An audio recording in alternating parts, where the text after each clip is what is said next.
Good evening, everyone, and welcome. Thank you so much for joining us this evening for a really special event. I'm Rebecca Epstein, the Executive Director of the Georgetown Center on Poverty and Inequality, where I head up the Initiative on Gender Justice and Opportunity. We are so privileged to provide space this evening for Professor Kristin Henning to discuss her important new book, Rage of Innocence: How America Criminalizes Black Youth. Chris, of course, is a professor here at Georgetown Law, where she is much loved and deeply appreciated. At Georgetown, she's a Bloom Professor of Law and the director of the Juvenile Justice Clinic and Initiative. Professor Henning has been representing children in DC for more than 25 years, and she's a nationally recognized trainer and consultant on the intersection of race, adolescence, and policing. Before she was at Georgetown Law, Chris was the lead attorney of the juvenile unit of the DC Public Defender Service. She's received many awards. She has published many law articles, and we are especially proud at the Initiative that we can boast of her as one of our esteemed academic advisors. So, as if Professor Henning herself isn't enough, we're going to supersize how special this event is by turning things over to the Initiative's youth advisors to lead the conversation, because there's no one better than youth themselves to discuss this topic. They're the experts, so we're honored that they've agreed to spend time with us this evening to provide their insights and their perspective on Chris's book. And in the conversation tonight, our advisors are going to layer a gender equity lens on the book, because the conversation about the criminalization of Black youth often misses Black girls. They're absent from the conversation. So we're here to remedy that. This is our focus, actually, at the Initiative on Gender Justice and Opportunity. We center girls of color in research, policy, and practice to analyze how to achieve equity for girls in our schools, in hospitals, and most relevant to tonight's event, in the juvenile justice system. I am so looking forward to this conversation. I'm going to do a quick round of introductions of our youth advisors and our facilitator. All of our youth advisors are young women and gender-expansive youth of color. We have with us Samantha Giles, a high school student from Glen Allen, Virginia. Leah Horton, a college student in Columbus, Ohio. Umu Kaba, a college student in Brooklyn, New York. And Manzili Kokai, a college student in Greensboro, North Carolina. And finally, we have Tiffany Ofori, a college student in Columbus, Ohio. And to facilitate the conversation, we have another superstar young person, our own Toella Pliakis, who's our Youth Engagement Fellow and Program Coordinator. Toella recently joined our staff after working as an intern for us while she was a senior at Georgetown's School for Foreign Service, and we're so happy that she decided to join us after her graduation. And Toella, I'm going to turn it over to you. Thank you so much for your introductory words, Rebecca, and thank you all for joining us. I also want to introduce Jade Thomas, who is joining us from California. Jade, can you give everyone a little wave? Jade Thompson. I'm sorry to have missed you, Jade. I want to kick things off and get right to the book. Chris, we are so excited to have you with us today. When I was reading the book, the first thing that struck me was the title itself. I think the juxtaposition of the words rage and innocence is so interesting. I wanted to know why you chose this title and why you chose to write this book right now. So thank you so much, Toella, Rebecca, and all the youth advisors for having me. And yes, what a perfect way to start with the title of the book. The words themselves, The Rage of Innocence, is a play off of the title of an old book from 1920 called The Age of Innocence by Edith Wharton, that really explored the ways in which society tried to force people to comply with traditional middle-class norms. But for me, this title, The Rage of Innocence, is really the rage that every single one of us should have. Anytime any one child is denied the opportunity to have the benefits of healthy adolescent development. And rage is also what happens every single time you tell Black children over and over and over again that they are bad and that they are criminal. And Black children, like anybody, would want to resist those labels. And sometimes that resistance doesn't look like a clear, rational, articulated argument. And instead, it looks like an emotional adolescent reaction. So I wrote this book really to give voice to what all of the young people that I have worked with, the young girls and the young boys that I have worked with, to give voice to their story in America, and to force all of us to reckon with the truth about how differently we treat Black children from white children. Thank you so much for sharing that context about the title and where you're coming from when you were writing the book. I definitely want to bring our youth advisors into the conversation now. As we move through their questions, I'd love to hear both their questions as well as their impressions of the book. We're going to start off by setting the stage with some history about the criminalization of Black youth. And Tiffany, I know you have some questions about that, so I want to bring you into the conversation. Hello. So I would say my first impression about the book is that it was easy to digest. It wasn't overwhelming to take in. It went straight to the point. It was backed up with facts and real life scenarios that makes an individual really look at the reality of the world. And it brings up new perspectives that stir up many emotions, whether it be anger, sadness, curiosity. It really made me want to get up and do something about it. And that's what I think is amazing about the book, because it invoked my feelings of justice along with empathy. Which brings me to the question: do you believe that the dehumanization of Black youth stems from slavery, when Black children were considered as commodities instead of human beings? And what are the steps to change this mindset? Wow. Yes, yes, and yes again.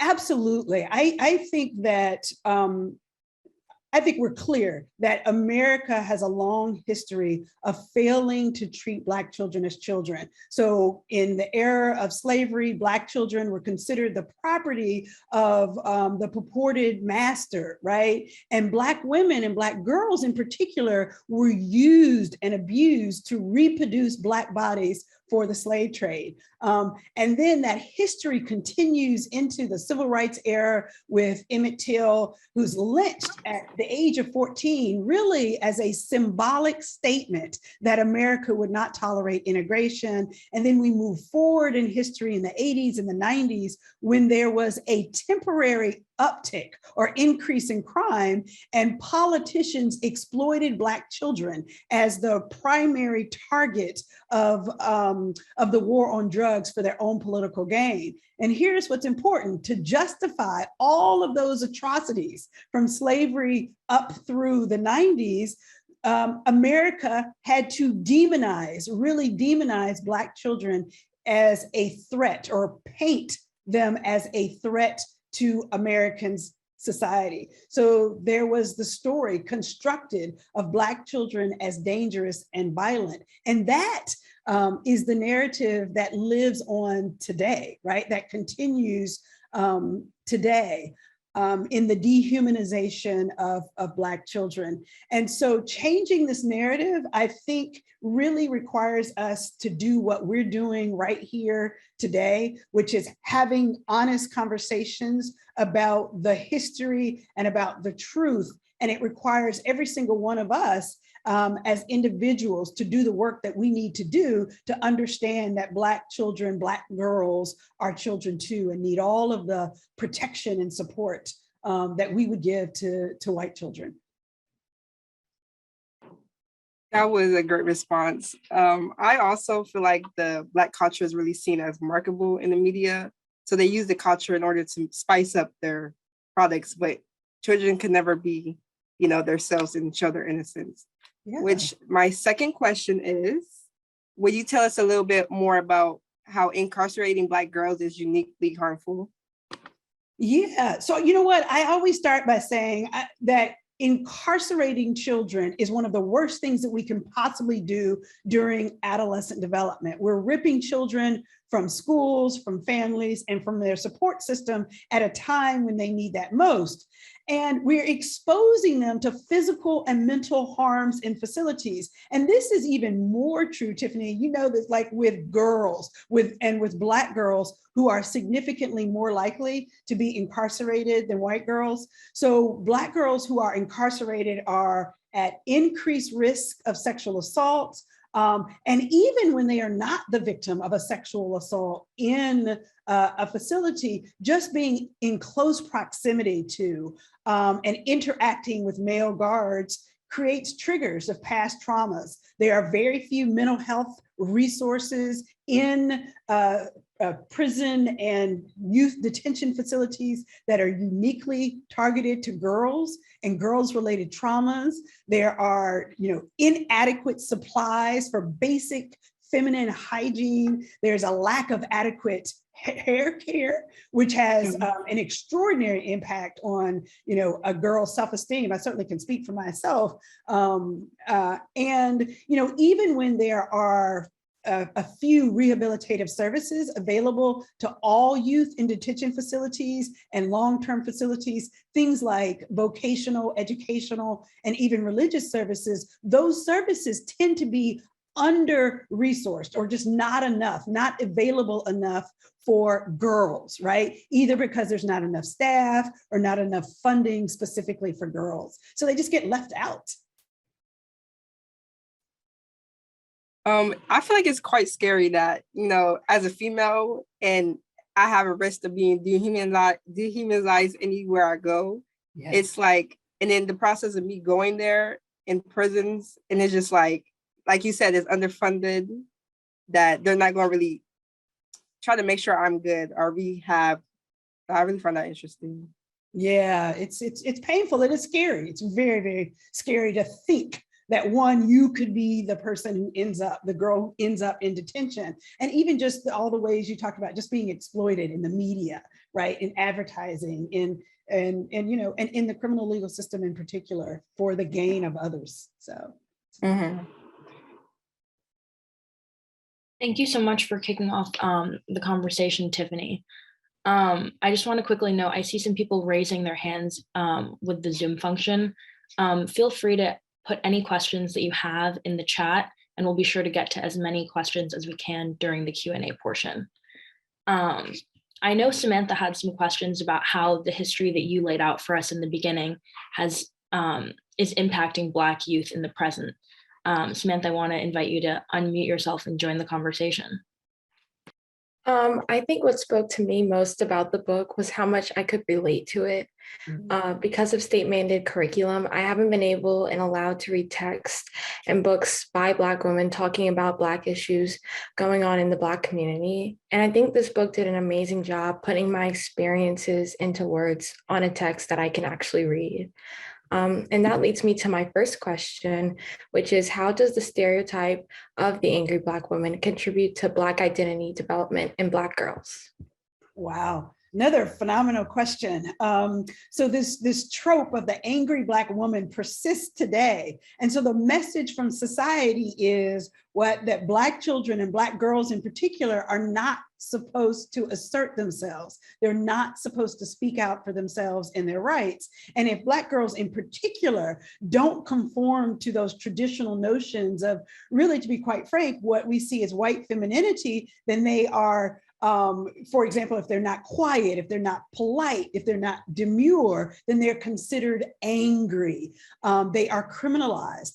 And so this notion of, it's a really perfect question about identity and how do we form our identities. And so identity formation is one of the most important things that happens during our adolescent years. It's a time when we begin to think about who we are and how we fit in with other people in society. So if we repeatedly give Black girls this negative feedback, like they're angry, or when we tell them time and time again that their views don't matter, then we reduce a young girl's self-esteem and calls them again to question who they are, who they can become, and whether or not it even makes sense to participate in mainstream society. And so I think, certainly for myself and for the young girls that I've represented in my work, is that Black girls are constantly struggling to try to piece together what they know to be true about themselves, right? Positive things they know to be true about themselves, and the negative things that other people are trying to tell them. And so this tension and this conflict, and sometimes this anxiety between this sort of duality, right? These double messages, contributes to mental health problems like anxiety, depression, trauma. And so that Black parents and teachers and mentors really have to work hard, extra hard, to make sure that their daughters and their students and their mentees learn, right? That they are, that they're, they have to make sure that their daughters hear that they are smart, that they are beautiful, and that they are entitled to speak up and assert their rights just like everybody else. So it's really such a good question. And I think for me, I've been overlooked multiple times in the past because of my race. And I think that your book did an amazing job, like putting the experiences into words. And I think the anxiety aspect of being stereotyped has also made me assimilate more into white society and become less like myself, which also leads me to my next question. And that is that we hear a lot about police brutality against Black men and boys, but we don't hear a lot about Black women and girls. Can you say more about the use of force against girls?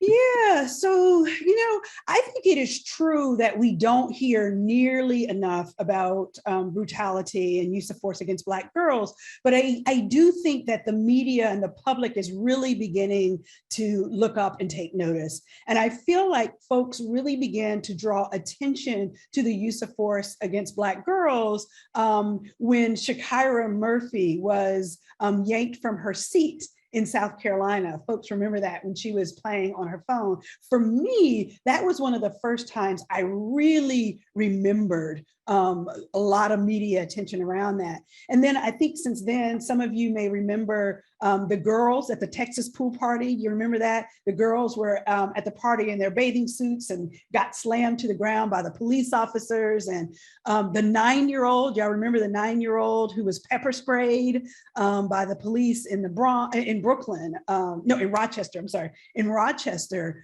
And so we're beginning to hear stories about that. And I think what I love about this conversation is us giving that voice. And I certainly wrote the book to try to give that voice and to force that conversation. But there really has been some recent public attention. There was an article that came out recently on girls and the use of force by police. The story out of Tennessee with the girls who were arrested, for just minor adolescent behavior, then dragged away in handcuffs. All of those are bringing this to light. And so I'll just say this, that I think these incidents stem from our nation's failure, again, to see Black girls as girls. And that beautiful study by Georgetown's Center for Poverty and Inequality on Girlhood Interrupted shows that adults view Black children, Black girls in particular, as older, less innocent, more like adults, and less in need of protection. And it is that last piece, less in need of protection, that allows adults and police officers to use force against Black girls. So again, we have got to do some educating around police officers, making sure they understand that Black children are children, that the 9-year-old girl, I'm convinced, never would have been pepper sprayed, held down in the snow if she had been honestly a little white girl with pigtails. It just wouldn't have happened. So we've got to really remind the police that Black children are children too, and we need regulations, that prohibit the use of force, to be quite frank, against all children, and making sure that includes Black children. I agree, and I think that the prohibiting the use of force will actually create the change needed to stop not only the assaults, but also the murders of Black children, and specifically Black girls. Yeah, and you make a really good point that sometimes we gotta, I would love for us to have a massive cultural shift, overnight, but sometimes you gotta change the law first, you gotta change the regulation first, and then hope that the attitudes and the culture shifts behind that. So that's a really, really good point, Samantha. Thank you. I'm going to jump in here because I know Jade has some questions about this conversation that you're having right now. Jade, what do you have to ask Chris, and what are your thoughts about the criminalization of Black youth and Black culture itself? Thank you. I want to start with saying that I loved the book. It was an amazing read. I love the emotion in it. It was really like a passionate piece of work. And my question, I just want to ask, what are the reasons Black adolescent culture is criminalized, or what are the reasons that you think Black adolescent culture is criminalized? Yeah, so thank you, Jay, for this comment about passion, because I definitely, poured my passion into this by, just working with so many young people who felt the pain of this criminalization of Black adolescents. And so, what are some of the reasons? I think that what started as intentionality has now really become subconscious. And so, Tiffany asked us some really important questions at the beginning about history, right? And that so much of the demonization of Black children occurred earlier in American history, right? And it was, I think Black children, to be quite frank, historically were demonized, criminalized, and even killed during their adolescent years to establish and protect the boundaries of whiteness. Really, before Black children could grow up and assert their independence and take advantage of all of the opportunities that America has to offer. So if we think back historically, right, to this intentionality, so many of the high-profile violence against Black Americans involved adolescents, Black teenagers. Like, I don't know if you remember some of this history. This is sort of getting back, like the Scottsboro boys, right? Were ages 13 to 19 in 1931 when they were falsely accused of raping 2 women. George Stinney was the youngest person ever executed in 20th century America. He was 14 years old when he was accused of murdering 2 white girls in 1944, and just in a way that just wasn't possible for him to have done. We've already talked about Emmett Till. He was 14 in 1955. So my point here is that it was really important, I think, intentionally in history to demonize Black children, to keep them in their place, right? So that they couldn't grow up and to be beautiful, women, young girls like yourselves.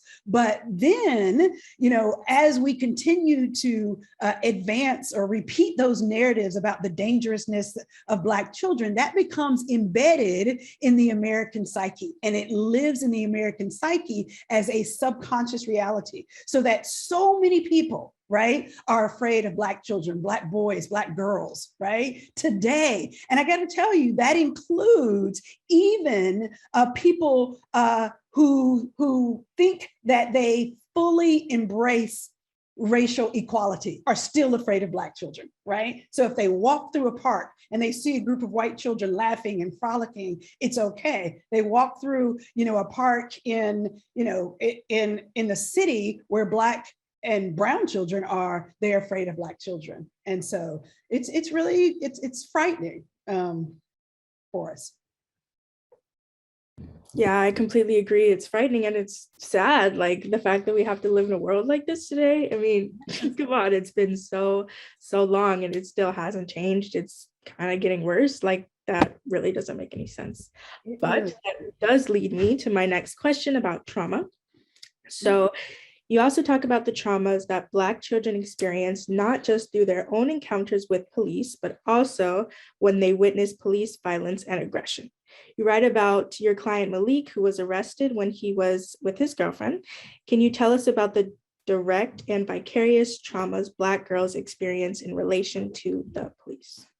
Yeah, and I think we ignore that. So much of the police violence that we see on television, just as we talked about a few minutes ago, is involving Black boys, and so that we forget about the collateral consequences on Black girls. And so let me be clear, we've already stated this, but Black girls are also the victim of police violence. But even when they're not, right, the research is really powerful, and it shows that trauma occurs not only from being the direct target of some police contact, but also from witnessing or hearing about police violence involving family members, friends, or someone who's close to them. And so for a Black girl, one, it's just having to worry about coming in contact with the police is in and of itself a source of stress, right? Producing the same levels of, of anxiety and fear and depression and distrust that their brothers and fathers and uncles experience, right? But then there's also the collateral consequence of the pain, right, or the loss, right, the death of brothers and siblings, or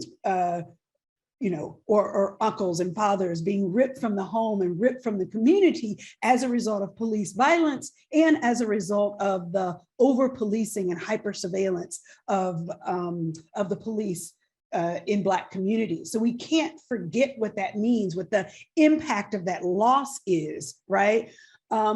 And so what is interesting, there was a very recent study that I talk about in the book on the traumatic effects of all of us watching this kind of police brutality, like George Floyd dying on national television, right? It's painful to talk about, but all of us watching it.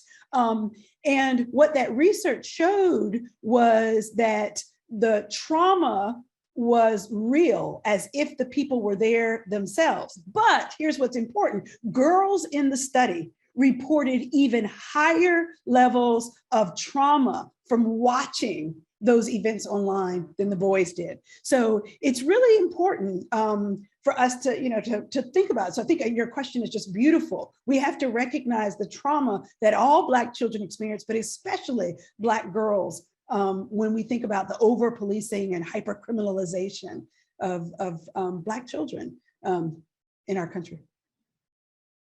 Exactly. And I know in the book you talked about Malik's girlfriend and how, after the whole thing was going down, she was just like, I really don't know how we got here. I want all this to stop. And, that's a really recent, and I feel like it's present in all examples of trauma, right? So there was this girl who I talked with about her trauma, and she was saying the exact same thing. She was like, I don't know why any of this is happening. I just want it to end. And this is just really stressful because it is. Yeah.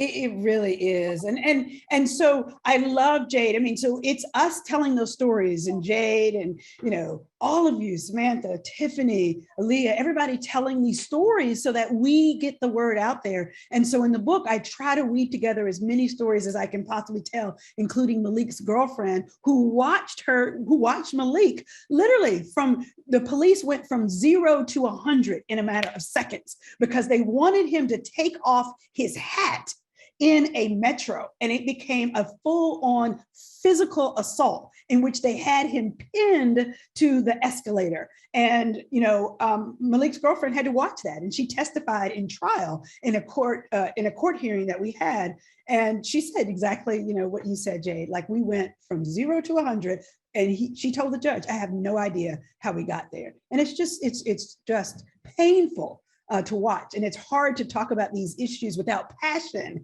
which is the word that you used. So thank you for that. I want to hop into the conversation because getting into this idea that Black women not only suffer from criminalization in similar ways as other Black people, but also suffer from unique forms of criminalization and suffer from unique traumas as a result of that criminalization.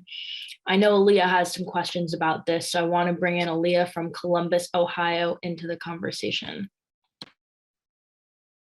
Oh, okay. Hi, it's nice talking to you. So one thing about this book that really spoke to me is, one of my majors is political science, that this was very clear and concise, and it didn't overly do it. So one thing, like when you read academic articles and books, like it's more about opinion based more than fact based, and everything in here I felt like was fact based information. Like yes, you can argue anything, but you cannot argue the facts. That is what's going on in America and what's going on with Black children. I really appreciate that because it explained to the intersectionality that's going on in Black girls and Black boys and how that affects and relates to everyday white people in America now, and why we all need to take a stand on this. And like, especially with my chapter, I really appreciate how you really explained the history of sexuality with Black children and how that is still is something that is not far gone, but is relevant to this day. So with that, we know that Black girls are arrested and detained way, way higher than white girls. And you wrote that this will only stop if we end the stereotypes about Black girls' hypersexuality. And for that, like, what are some things that we need to do to make this a reality? What are some things that adults need to do to change the mindset that they're thinking and that they pass on to their children and to other future generations?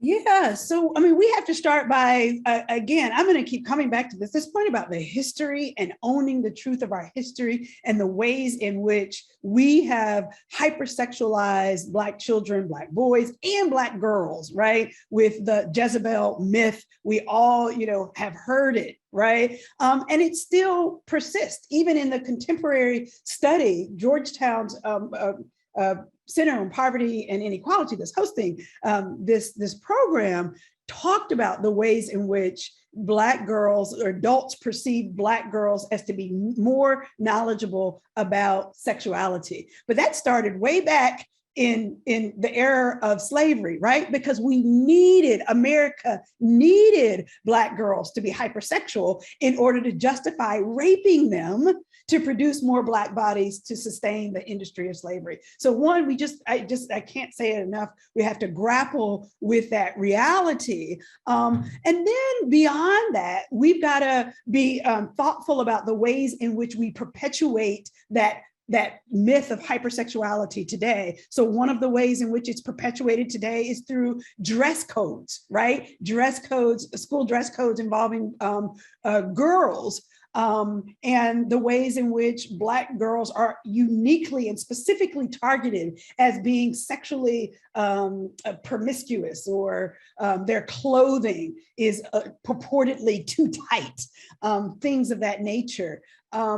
And instead of being supportive and affirming of Black girls, they tear Black girls down in ways and punish and criminalize and exclude them from schools. So I think we've got to acknowledge that. I also think that it requires all of us to be really individually thoughtful about remembering what we were like as girls, right? And recognizing normal adolescence when we see it, recognizing normal adolescent fashion or normal, sort of adolescent interest in either boys or girls of the same sex, right? Or, of the opposite sex, whatever, like understanding that sexuality is part and parcel of a healthy adolescent development, right? That's how you grow up to have healthy, intimate relationships in adulthood, is by experimenting as children. And I think we seem to have forgotten that.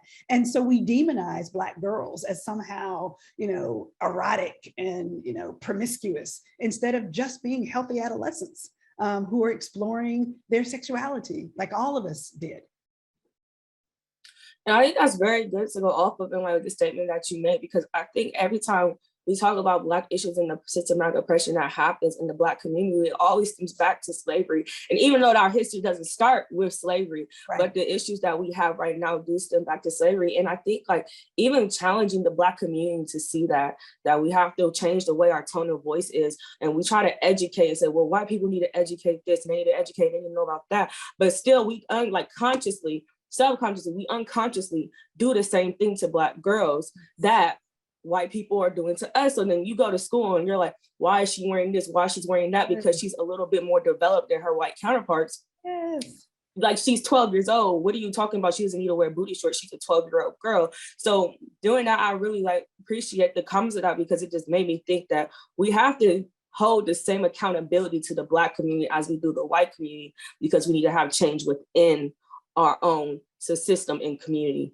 Excellent. You know, Leah, I really have to underscore that. I've wanted to say that point a couple of times and I just didn't, and you just dropped it, right? It is so true that this conversation has to take place also within the race, within the Black community, right? And the ways in which we as a Black community have become, you know, not only complicit, right, in the criminalization of Black girls, but perpetuating it ourselves, right? And to be quite frank and to be fair, sometimes just in it's out of love and desire, you know, by Black parents, Black teachers, Black mothers who want the best for their children, but understanding that the ways in which we respond, the ways in which we allow our children to be, you know, demonized in schools, disciplined in schools, excluded from schools, arrested, you know, for the clothes that they wear. That's not the answer. That's not the answer. And so you're right. You know, Leah, we got to change our mindset within the community as well as out. And I just think that it's also like being what you said, being in the stereotype and fitting into the white boundaries where we're like, okay, well, we don't want our children to be looked down upon by their white counterparts or their white teachers, but they're not realizing and recognizing that Blackness is not something that you can't contain. Like, it's something that you have to let go freely. And it's something that you just have to have across the spectrum. And you can't have it in the boundaries of white boundaries because it was never set for us. So we got to make our own system and our own boundaries for that. So thank you. I love it. I know Toella had a comment that she wanted to say, or a question. Thank you so much for sharing your thoughts. I had this question about this conversation about hypersexualization of Black women. I know a lot of Black women and femmes have been targeted by police who assume they're soliciting as sex workers when they're not. Which of course is because of this hypersexualization that we're talking about. I wanted to know, do you know if this happens often to Black girls as well?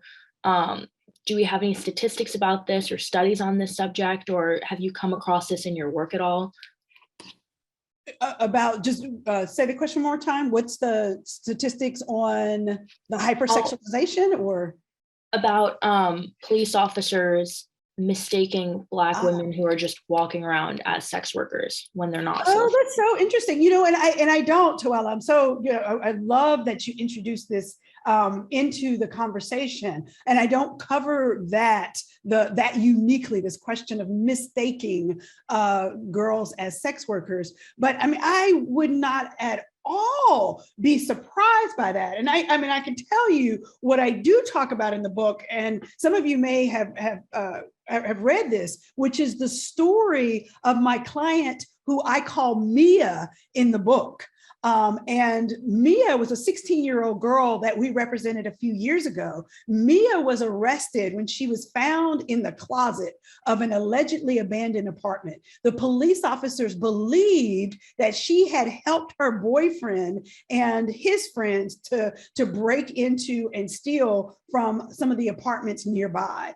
And so, but here's what the kicker is, and this goes directly to your question, which is the ways in which that police officer engaged with Mia during the interrogation. And so he took Mia into a small interrogation room. He sat directly in front of her, and he appeared at the outset to be very concerned with the possibility that she might be being trafficked, right, by her boyfriend and by the boys that he was with and the men that he was with. But over time, the tone of the interview radically shifted. And he, the detective himself, began to engage in some very, very sexually explicit come-ons, some threats, scare tactics, promises that he would help her if she would just confess.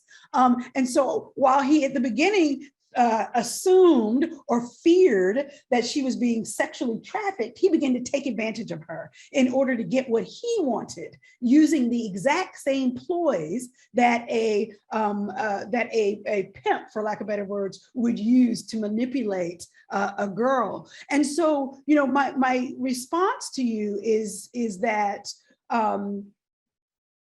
look, I'm not at all surprised that Black girls are being mistaken as you know, as being a prostitute or as being sexually available on the street, because they treat them that way in the confines of a police office, in a confines of an interrogation room. And so the hypersexualization is really rampant. And I think that's a very, very shocking story that I talk about with Mia. And we brought that story to the attention of the local prosecutor at the time, the woman who was assigned to the case. And she really just dismissed it as just, as well, if you're worried about that, then you need to go and get her some help yourself, as opposed to seeing her as a potential victim. Again, she saw her as a criminal, demonized her, and bought into the narrative that the detective had about her. So I'm not surprised at all,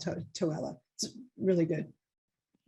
Well, thank you so much for sharing that insight. It's really disheartening to hear. And thank you to the audience member who shared that question with us. I want to turn the floor over to Leah again to ask some follow-up questions. And I mean, that's even like a good segue with like my next question, because I know in the book you talk about how a 9-year-old Black boy was just walking. He was at the like store, like the bodega, and he accidentally, he didn't even do nothing, but no, the white woman was like, he touched me, it was sexual assault, as a 9-year-old boy, not even realizing, thinking girls have cooties and the whole 9 yards, right? Not thinking about what that even means and how it goes into like what happened with the Central Park 5 and how Black children are being sexualized into something that they didn't even do. And in instances like a lot of prosecutors and judges fail to recognize the impacts of trauma that young people have on behaviors, especially on girls. And can you tell us a little bit about how the justice system handles Black girls who have experienced trauma? I know you talked about it a little bit, but like to go more in depth so we can get more of a clear picture. Yeah, so I think, look, what's a great way to think about this is to pick back up on Mia's story, right? The one that I just told about how she was sort of really sexualized by the detective in her interview. What was so important to us in that story is that Mia was especially vulnerable to the detective's sort of tactics, right? So she was only 16 years old, and her great aunt had taken her in when she was young because her father was in and out of her life due to a drug addiction, and her mother was also absent. There were also public records indicating that she had been assaulted physically, by her boyfriend and by another male that she had been involved with. So look at all of those traumas that I just listed, right? Absence of parents, prior sexual assault, young age.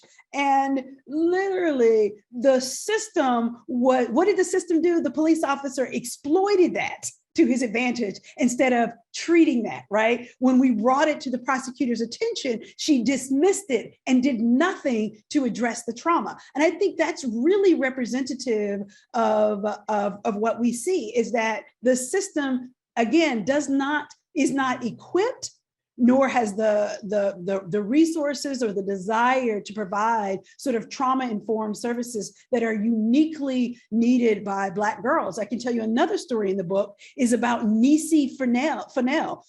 She's not one of my clients, but she was a 16-year-old girl who had been driving the car of an older boy who ultimately did a shooting, who fired out of the car. And she had no idea that they were going to engage in any kind of shooting. And she also had extraordinary trauma.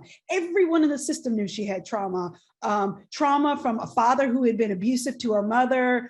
Her mother had picked up, they lived out on West Coast, moved all the way to North Carolina to get away from him. She was separated from her twin brother for a time. Her twin brother ultimately got murdered while she was in prison, or in jail, I should say. And she was tortured, literally tortured, by both the guards and by female inmates in the Durham County Jail. And so multiple people, Aaliyah, had told the guards, or the warden had told the warden that she was threatening to commit suicide. Another inmate told the warden, her lawyers told the warden, they did nothing about it. This is an example of how trauma is ignored in the system, right? Completely ignored. And sadly, as you'll read in the story, Nisi ultimately took her life in prison, in jail. Okay, she ultimately took her life because she had no supports, even when everyone in the system knew about it and told her. So it's really, it's devastating. Those stories are devastating. And to be honest with you, are the most painful stories to read in the book. Thank you for that. And I know, like, for one of the questions in the chat, in the Q&A, it says, can police really be taught to see Black children as children, given that they only know how to treat white children? Isn't the issue that they don't care about Black children, not that they don't know how to understand? And I think for with that, like what we were talking about, they're not going to care because they don't. Doesn't affect them, right? Right. If they think Black history doesn't affect them, they're not going to learn about it. And like really, when I went to Ohio State, the Ohio State University, that I would like to always say, I can put the D in it, the Ohio State University. With our population is only being like 6% Black students that go there, and I think 79% white students or more, give or take. Interacting with them, they're literally ignorant to what is going on in society. As like they went to high school with white children. They went to their family and friends are white. There's nothing, and the only thing that they see is this stereotypical. So when it was my freshman year in my dorm, I would literally just like, I was me, and they're like, oh, so you don't listen to rap music, you listen to Beethoven sometimes, and then I'll mix up and listen to Frank Sinatra, and then I will listen to Meg Thee Stallion, and I'm doing what I have to do. But like, that's me, that's Black culture, because Black culture is just not one set culture. Like there's different diversities in Black culture, but how are you going to be able to understand that when you don't know anything about Black culture? You only know that slavery was bad, but we're off that. And whatever, you don't understand about the hair, whatever is going on. And like, even the same thing with hypersexuality is just, you have to understand to look at children for children who they are. But in the instance of being able to educate yourself on that and being able to understand that it's not going to take you 3 days to understand why there's systematic oppression, not only here in America, but how it happens all over the world and it's continuing to happen. And it even affects Black people everywhere, and the trauma that we feel when we have to see George Floyd and he's dying, asking for money to help him to breathe, and he doesn't breathe, and how that trauma of talking about slavery we do not have to do because it's traumatizing for us.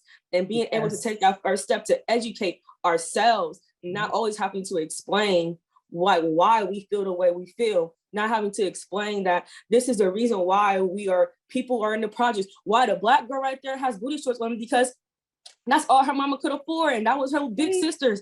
And now she's more developed, and you're going to decriminalize her because of what she's wearing, but you don't understand that she's in poverty right now, which is not her fault. It's a systematic oppression fault because she doesn't know a way out of here, and things like that. It just takes more steps to get to where we need to go. And I said, like, your book is really a first step of getting a basis of how the generation comes up to being who they are, and that what you think is really not Black and white, but there's a lot of in between that you need to know before you even make a judgment or pass judgment.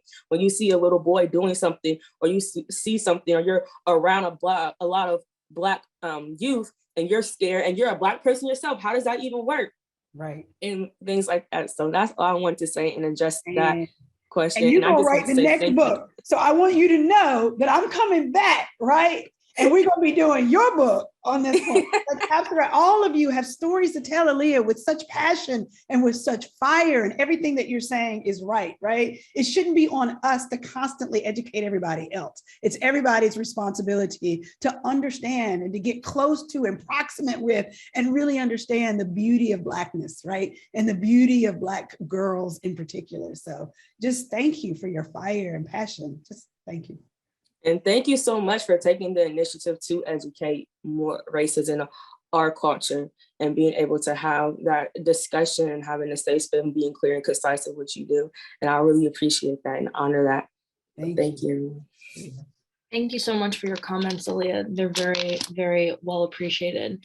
I am hearing this like theme about anger and, also anger as a response to the systematic oppression. And Chris, I really want to know a little bit about what it's like to be an attorney as a Black woman in this system. I know that Umu has some questions about that. Umu, I want to bring you into the conversation to ask those questions. But I know that when I was reading this book, it was difficult for me to even read. So I wonder what it was like for you to be a part of and, you know, experience firsthand. So Umu, I give you the floor. Hey, so I just want to start off by saying this book really highlighted, you know, the experiences as a Black girl and experiences of Black girls, specifically the story of Shakara Murphy. You know how she's a high school student, she had a cell phone in her hand, and that story reminded me of my story because I was a victim of harsh policing and policies, and it still affects me to this day. And I know that there are many mischaracterizations of Black women and Black men as well. And in your book, you highlighted the Black man perspective of using the Tamir Rice story. So my question for you is, as a lead attorney and as a Black woman, did you ever have any biases against your clients who look like you? You know, I gotta tell you, wow, that's like such a power hit, Umu. And I'm gonna tell you why it's such a powerful question, because you are asking me to do the exact same work that I am asking readers to do in the book, and that each and every one of you who has spoken and asked questions is asking of everybody else. And so here's the thing, when, you know, when my initial gut reaction is to say, no, of course not. You know, that's my sister girl, that's my client, you know, she looks like me, she is me. And then, you know what, if I press myself and I really, really think about it, I can say, I can imagine, look, what I know from the research, what I know from everything I read to write this book is that every one of us has biases, even people of the same race. And it is super important that we realize that and we name that. And so I'm trying to think of an example of a way in which I may have had biases against my Black girl clients. And so what immediately comes to mind is that I might look at a client of mine, maybe even Mia at one point, right? Who gets arrested with a boy or with a man who is not treating her right and who leads her astray, leads her into crime and drugs or whatever. And I might be judgmental for a moment and say, why is she with him? Forgetting what leads any of us into these relationships we look back on and think, why in the world was I in that, right? Forgetting, quite frankly, you know, look, I hope I'm not too much TMI, telling too much, but forgetting that I too, even as an adult, have been in relationships that I look back and I regret. And for whatever reason that is, whether it's because, you know, for love or for need for affirmation, for need for validation, and particularly a need for validation in a world in which people are constantly telling us as Black girls that we're not good enough, that we're not pretty enough, right? So you then gravitate. So whatever the reason is. So I think your question really forces us to grapple. I think all of us, and this just goes back to the questions that, you know, each of you have asked and dropping into the mix, the notion that we as Black people also have to do the work. Right? We have to do the work to identify, acknowledge our own biases and correct for that. So it's a great question. It's a painful question, to be quite frank. Sorry for my facial expression. Okay, so the second question that I have for you is, what do you do to ground yourself after knowing all the trauma young Black girls and boys face? Because one thing about me, like, I'm big on self-care, and I read your book, it was a very heavy topic, which I really appreciated, because, you know, this is what I want to know. This is what I want to read about. This is, like, you know, my brothers and sisters' experiences, and, you know, I can relate to it. But it's just like while reading the book, I also had to, like, you know, take step backs and also ground myself, because it's just like, wow, like, this is actually real life, you know? So. Yes. And so this is like exactly, you know, what you're asking me and what Toella asked is, how in the world do you write a book that is this painful? And I'm putting it all out there. I'm not gonna lie, I cried so much in writing this book, so much, you know, and having to just, like, you know, put it down at times. And you know, a couple of things. One is I am not only writing about these national stories about Tamir Rice and about Shakira Murphy, but I'm writing about clients that I got to know personally, right? So clients who experienced trauma. And so in retelling some of those stories, revisiting some of those stories, I suffered from secondary trauma.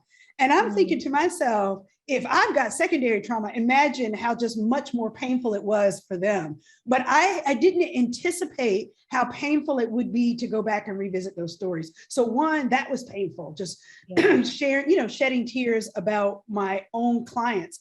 Then in the book, I also tell some of my own personal stories, right? Like I lost a brother died in prison, and all of that. Telling that, I also didn't expect it to hit me so painfully. And it took me a long time to write that chapter. I think that's chapter 11, where I have so much of my own story. It's really hard to be a Black woman in today's America and not be touched very directly by the criminal legal system in some way. So your question is, so then what in the world do you do? How do you, live through it? I love your point about self-care.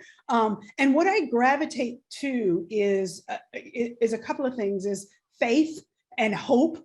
And I end the book with resilience. And so with the resilience of Black adolescents. And I think we have to remember that Black people throughout history, from the mainland to America, have been a resilient people. Even in times of the greatest racial terror in our country, Black people have found joy and power through family, through music, through laughter, through religion, through community, through socio-political action. I get fueled by moments like this, being in conversation with you, Uma, right? And being in conversation with all of you youth advisors, because there's hope, right? If we don't have hope, man, we're never going to make it. And so I live on hope. I thrive on hope.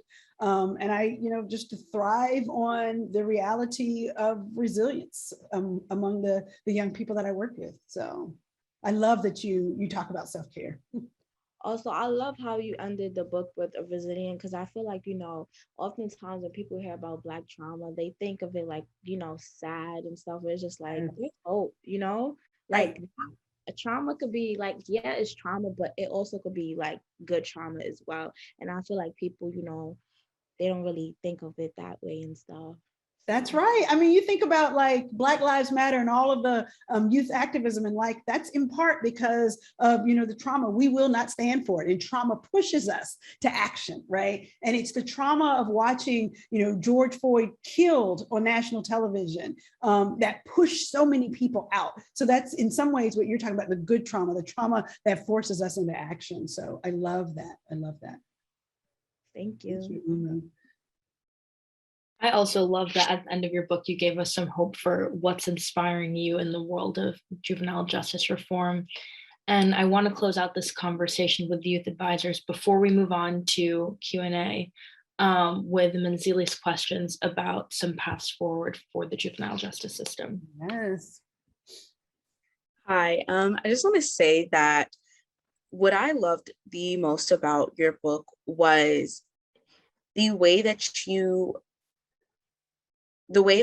showed the relevance of what you were saying was great, because I was reading your book, and I was like, wait, bail should not be being set for kids. And it's something that we overlook so often in society. And as Angela Davis says in Our Prisons Obsolete, a lot of the ways that the prison system is able to exist is because of hypervisibility and just the way that everybody thinks that it's normal when it's not. So I think that the way that you showed the stories, starting off with the unfortunate suicide of Khalif Browder, and you didn't show it from as a fact or like what he did. You showed it as the mother telling her story, and I think that the way you did that was very powerful. And so I just wanted to know if you could structure a better alternative to our juvenile justice system, what would it look like?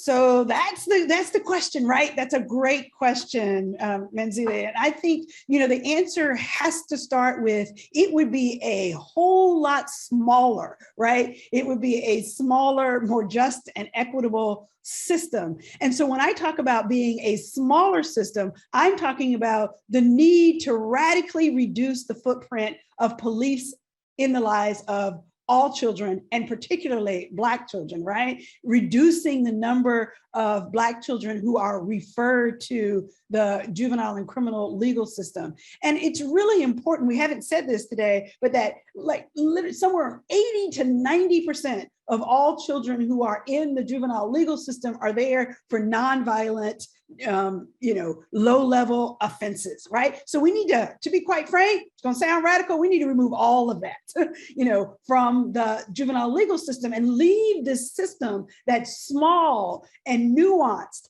and targeted at the most serious and violent offenses, and get rid of this normal adolescent behavior. And so what do we replace that with? People are, I know, having a fit saying, well, wait, what do you do with kids who, engage in property offenses? Well, you know what we have to do? We have to reimagine public safety altogether, right? And we have to invest in children directly, and in communities directly, and in families directly, and not continue to invest in law enforcement and surveillance technology, right? So that means we should have a holistic, right, public health approach to safety in the community, safety in the schools, that is really attentive to relationship development, relationships between adults and children, relationships between children and each other, right? A public health approach that is racially just, that does the same thing, has the same responses, right, for Black children who engage in adolescent behaviors as white children, right? It would be a system that is restorative, that seeks to mend harm, and a system that is trauma responsive. So we've been talking about trauma for the last hour, right? So that acknowledges the traumas, the unique traumas that already exist for Black girls in particular, but then that attends to the trauma or reduces the trauma that is uniquely caused by policing. So we need more counselors, more social workers, more mental health providers. We need in our schools social emotional learning. And even when there is real violence, right, we can invest in those strategies and those frameworks that are proven to be most effective, right? Like multi-systemic therapy, family functional therapy, credible messengers, violence interrupters. So that's the way I would see the system, much smaller. Yeah, I think that makes like a lot of sense. I think the main reason why I wanted to even ask you that was because the whole time I was reading, all of it just seemed like points at which, hey, maybe we could change this.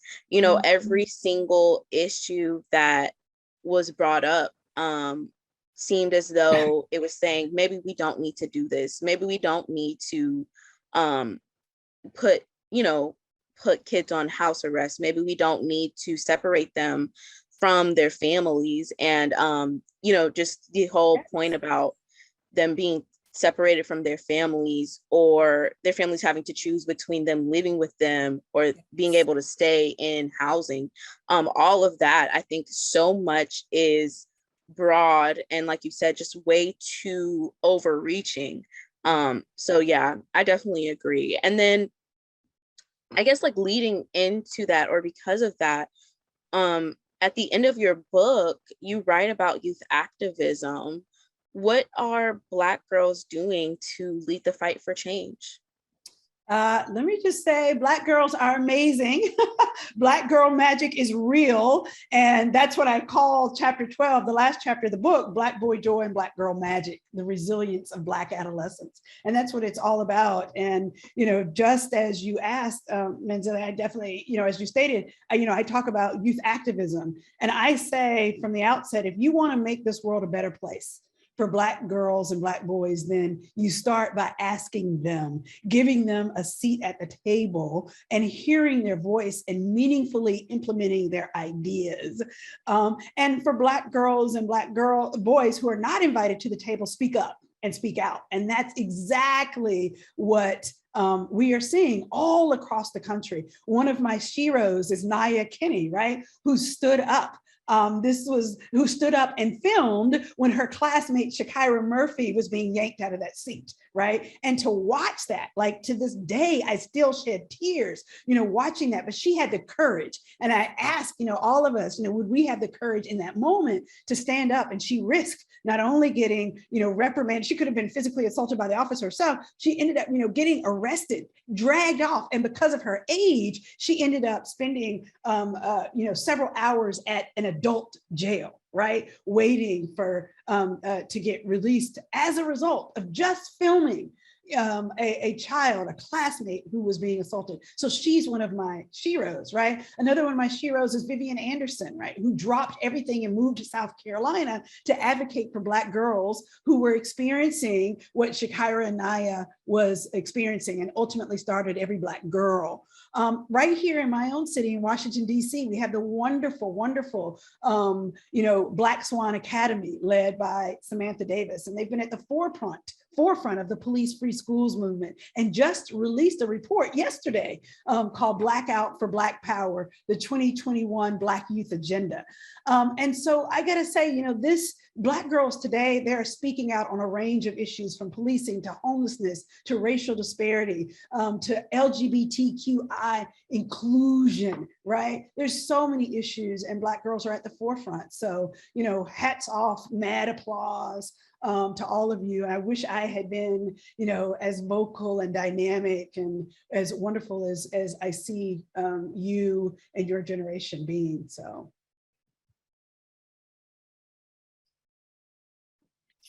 Thank you so much to our youth advisors for this conversation. I want to transition now into our Q&A portion. We have some questions from our audience members. First, I want to give Chris some time to answer this question, and then I want to make sure that our youth advisors are also able to jump in with their responses. What do you recommend as action items for school leaders and educators around this reality that we've been discussing tonight? Yeah, so, I think, the education question is where all of this starts, right? And so I think more than anything, it harkens back to some of what I said earlier. And I know it's terrifying for teachers to think about a police-free school environment. And really, it is not as radical as it seems. I don't imagine, not even imagine, I know it's not easy, and I know it in many cases, it's difficult to achieve overnight, because the school systems and the legislative bodies and the lawmakers aren't allocating resources adequately to replace school resource officers with these alternatives that I spoke about, right? Counselors, social workers, peer intervention specialists, things of that nature. And I love this comment that just popped in the chat. They don't have any trouble thinking about a police-free school in white schools, right? So we have to insist upon the same for Black schools. And that doesn't mean that police officers won't be readily available if there is a serious violent incident for which police are needed. 911 still exists. You can pick up that phone and call. What happens is when we leave police in schools, it becomes the default, right? It becomes the default for all things police engaging in behavior management. But when we have to be more thoughtful about when we pick up the phone, when we call 911, then we will be better. So I really urge teachers and school administrators to really think about what this looks like and insist upon fully funded and meaningfully implemented alternatives to policing. That's the key. So if any of our advisors want to hop in and give their suggestions. Any thoughts? Yes, I actually did want to add to that. I think that you made a very strong point with the idea that, one, they can imagine a police-free school in white schools. And I think another really big issue too is that it doesn't even, I think like racism is so illogical And when you look at the facts of it, it makes less sense because a lot of the school shooter offenders have actually been like white boys. But hasn't been as big of a push, or I haven't seen personally as big of a push towards putting school resource officers in those schools. And I think that perhaps if we remove the school resource officers and put more counselors where the school resource officers are removed, and not even, I think the issue is a lot of counselors are actually not necessarily therapists. A lot of them are actually trying to help you, like, streamline your process for college, or help you with academic advising and things of that nature. And there aren't really a lot of like actual therapists in schools and I think that in of itself would actually help to have licensed like PhD therapists, in schools helping, young kids. Absolutely, unequivocally. Such a good response. I want to hop in just because we are almost out of time, but Jade, quick comment, go for it. I just wanted to add to that. I think that that's an amazing idea. And I also think that people just need to be educated. Like the fact that people need to be educated on how to be a decent human being is kind of questionable, but it needs to happen. And when people are educated, then we can all come to a better understanding about really basic human decency, but still, yeah. Yes, so true. Well, on that note, we have reached the end of our program. Thank you so much to everyone for attending. Chris, thank you so much for being here and sharing your wisdom with us. Thank you to our youth advisors. Everyone show a little bit of love to our youth advisors in the chat box, please. The Rage of Innocence is out now. Here is my copy. Make sure to get your copy of this thought-provoking book. It is being sold at independent bookstores across the country, as well as large book retailers like Barnes & Noble. Finally, a quick note on behalf of the Initiative on Gender Justice and Opportunity. This year marks our 10th anniversary. You'll soon hear from us about upcoming programming to celebrate this milestone. In the meantime, if you enjoyed tonight's event and want to continue to support these wonderful young people and our work, we hope you'll consider making a donation. We're entirely independently funded, so we rely on grants and gifts from supporters to allow us to continue to do our work, including working with our fabulous youth advisors. As always, we appreciate your support. Have a good night, everyone.